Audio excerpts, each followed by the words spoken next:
Well, it was no deal for President Trump and North Korea's Kim Jong-un, leaving Vietnam without reaching a deal, cutting their summit short. The president says when it comes to deal making, you have to be prepared to walk. And today, that's what he says he did. ABC's Karen Travers is in Hanoi with more.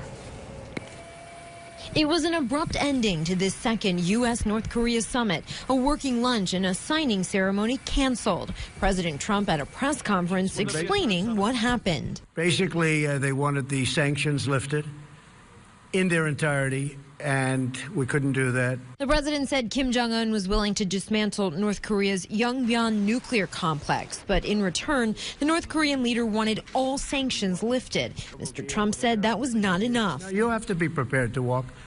We actually had papers ready to be signed, but it just wasn't appropriate. I want to do it right.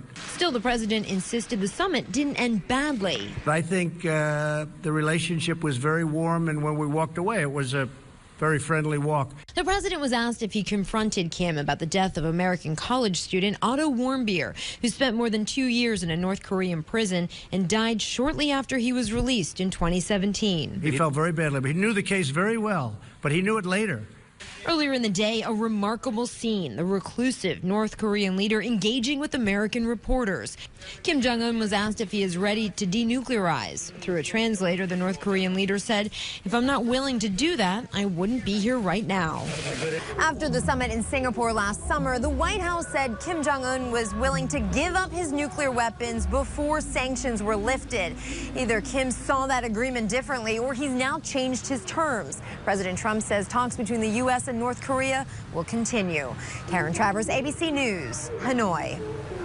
And for the latest from Vietnam and other national headlines, be sure to stay with ABC's World News Tonight with David Muir coming up at 6:30 right here on News Channel 9.